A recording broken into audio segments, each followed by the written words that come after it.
Students, सो आइए देखते हैं 1.23 in a reaction A plus B2 gives AB2 identify the limiting reagent. तो बच्चों इधर हमें लिमिटिंग रिएजेंट फाइंड करना है। लिमिटिंग रिएजेंट होता क्या है? तो रिएक्शन में जो पहले कंज्यूम हो जाता है उसे लिमिटिंग रिएजेंट कहते हैं। इधर ये बैलेंस रिएक्शन है, इधर आप कंसीडर कर सकते हो इसके 1 मोल है, ये भी 1 मोल B2 है और ये 1 मोल AB2 है, बैलेंस रिएक्शन है।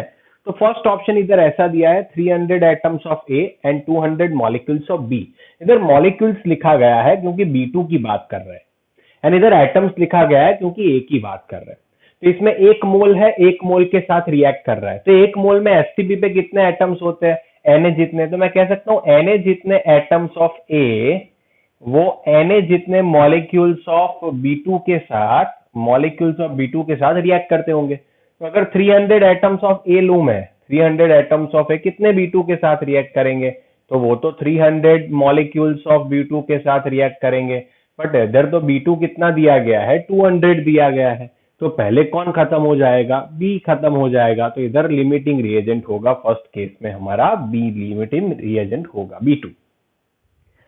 देखते हैं second question, 2 mole A and 3 mole B।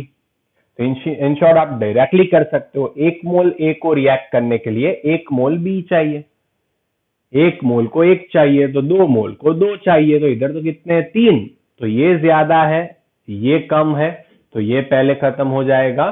तो हमारा लिमिटिंग रिएजेंट होगा A। समझ में आया ना? तो अगर ऐसे लिखे कि भाई 1 मोल B2 को 1 मोल A के साथ रिएक्ट करना पड़ेगा, इधर चाहिए, इधर तो 3 मोल है तो 3 मोल के साथ रिएक्ट करेगा, इधर तो 2 है तो पहले वो खत्म हो जाएगा। 100 atoms of A and 100 molecules of B, तो 100 के साथ ही रिएक्ट करेगा क्योंकि Na के साथ ही रिएक्ट कर रहा है। तो इधर नो लिमिटिंग रिएजेंट, कोई लिमिटिंग रिएजेंट होगा नहीं, दोनों के दोनों कंज्यूम हो जाएंगे, तो कोई लिमिटिंग रिएजेंट इसमें नहीं है। 5 मोल A 2.5 मोल B, सिंपल बात है, 1 मोल के साथ रिएक्ट कर रहा है तो 5 मोल के साथ ही रिएक्ट करेगा। तो 2.5 है तो ये पहले खत्म हो जाएगा, तो ये हमारा लिमिटिंग रिएजेंट होगा। 2.5 मोल A 5 मोल B, यस, तो ये होगा अपना A लिमिटिंग रिएजेंट। समझ में आया ना? डायरेक्टली बता रहा हूँ, ठीक है, बहुत ही इजी क्वेश्चन है ये, आप आराम से समझ सकते हो, ठीक है। ओके, तो ये अपना होगा limiting reagent. Is it clear to everyone? Okay, screenshot ले लीजिए, फिर आगे बढ़ते हैं। ओके स्टूडेंट्स, आइए देखते हैं 1.24। इधर एक रिएक्शन दिया गया है आपको, N2 + H2 अमोनिया बना रहा है, नाइट्रोजन डाइहाइड्रोजन के साथ रिएक्ट करके अमोनिया बना रहा है। इधर ऐसा पूछा है, calculate the mass of ammonia produce अगर 2 × 10³ ग्राम डाइनाइट्रोजन 1 × 10³ ग्राम डाइहाइड्रोजन के साथ रिएक्ट करेगा। तो पहले तो मैं रिएक्शन लिख रहा हूं, N2 + H2 gives NH3। तो पहले बैलेंस है कि नहीं है? नहीं है तो बैलेंस करिए। N2 है तो इधर 2 रख देता हूं, हाइड्रोजन 6 हो गए तो इधर 3 रख देता हूं। ओके, अभी हमें दोनों का मास दे दिया है तो इसके सबका मास लिख देते हैं। तो ये 28 ग्राम होगा, ये 6 ग्राम होगा, मास लिख रहा हूं, ठीक है, ओके, ग्राम में। एंड ये 17 2 34 ग्राम होगा। In short 28 gram dinitrogen 6 gram dihydrogen के साथ रिएक्ट करता है। इधर दोनों की वैल्यू दी गई है तो हमें लिमिटिंग रिएजेंट फाइंड करना पड़ेगा, इतना तो हमें पता है। तो आइए दोनों में से किसी एक की वैल्यू रख के देखते हैं। तो नाइट्रोजन की वैल्यू रखें तो अगर हम ऐसा कह सकते हैं 28 ग्राम नाइट्रोजन के साथ 6 ग्राम हाइड्रोजन रिएक्ट करता है, तो 2000 ग्राम, 2 × 10³ ले रहा हूं, ठीक है, ग्राम नाइट्रोजन के साथ कितने ग्राम डाइहाइड्रोजन रिएक्ट करेगा? तो सिंपल बता सकता हूं, 2000 × 6/28। तो अगर करने जाए 2000 × 6/28, ओके, तो हमें मिलेगा 428.57 ग्राम डाइहाइड्रोजन चाहिए। कितना ग्राम चाहिए? 428.57 ग्राम। बट इधर तो डाइहाइड्रोजन कितना दे दिया है हमारे पास? 1 × 10³ ग्राम, इट मीन्स 1000 ग्राम। हमारे पास 1000 ग्राम डाइहाइड्रोजन है, बट इतने ग्राम नाइट्रोजन को रिएक्ट करने के लिए इतने हाइड्रोजन की ही जरूरत है। तो हमारा लिमिटिंग रिएजेंट कौन बनेगा दोस्तों? लिमिटिंग रिएजेंट बनेगा नाइट्रोजन। पहले नाइट्रोजन खत्म हो जाएगा, H2 तो बचेगा। ओके, तो लिमिटिंग रिएजेंट नाइट्रोजन आ गया। तो अभी हम किसके ऊपर से सॉल्व करेंगे? नाइट्रोजन के ऊपर से सॉल्व करेंगे। आइए क्वेश्चन देखते हैं। अगर 28 ग्राम नाइट्रोजन होता है तो वो 34 ग्राम अमोनिया बनाता है, 34 ग्राम अमोनिया। तो अगर 2000 ग्राम नाइट्रोजन है तो वो कितना अमोनिया बनाएगा? तो आइए देखते हैं, 2000 इंटू 34 अपॉन 28। अगर इसका कैलकुलेशन करें 2000 इंटू 34 डिवाइड बाय 28, 1415, क्लियर? तो आंसर मिल रहा है 2428.57 ग्राम अमोनिया बनेगा। इतना अमोनिया बनेगा। आप कह सकते हो 2.428 इंटू 10⁻³ ग्राम अमोनिया बनेगा।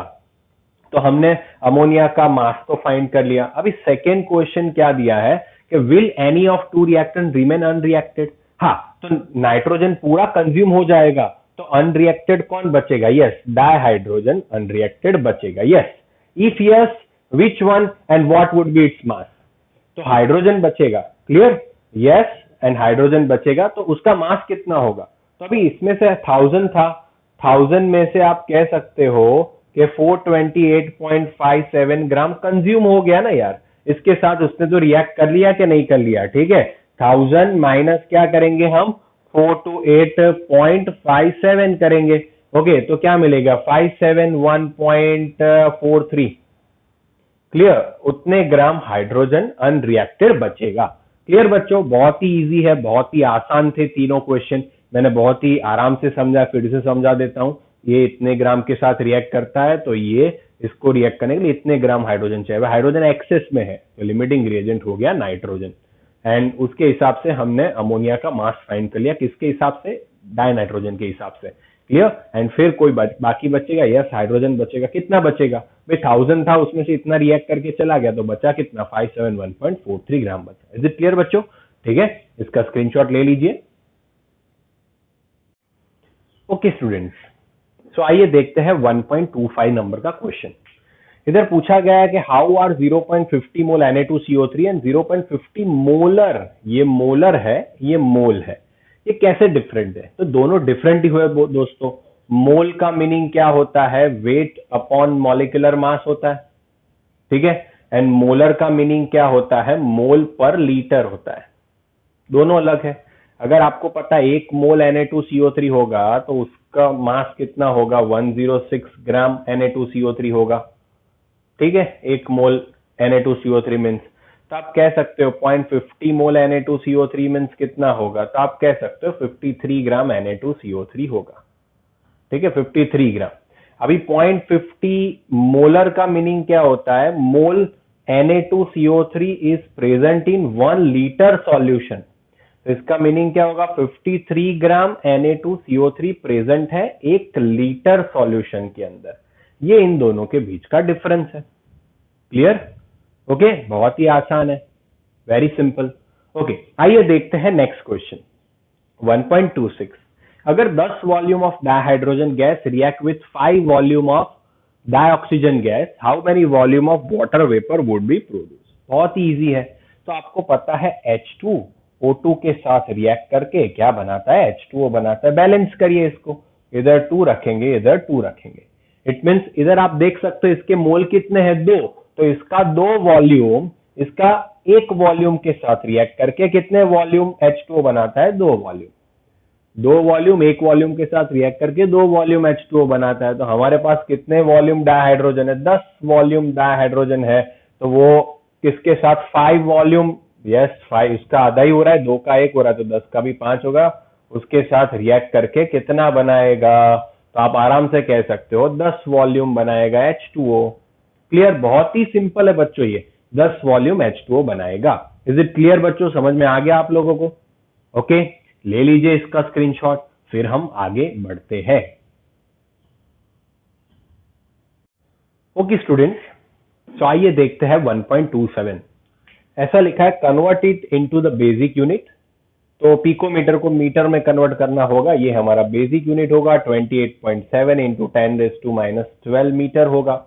अब इस साइड जाएगा तो क्या हो जाएगा? इंक्रीज, तो 2.87 इंटू 10⁻⁻11 मीटर।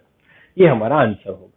ऐसे कर सकते हो 15.15 पिकोमीटर तो 10⁻⁻12 पिकोमीटर तो 1.515 into 10⁻⁻11 metre.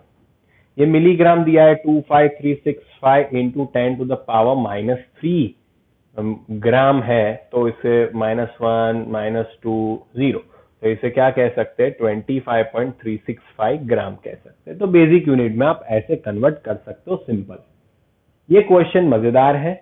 Largest number of atom किसके अंदर होते हैं? तो अभी सब आप देख सकते हो 1 ग्राम AU, 1 ग्राम Na, 1 ग्राम Li के 1 ग्राम Cl2, सबका एटॉमिक मास दिया गया है। तो मैंने आपको एक चीज बताई थी, U और ग्राम में क्या फर्क है।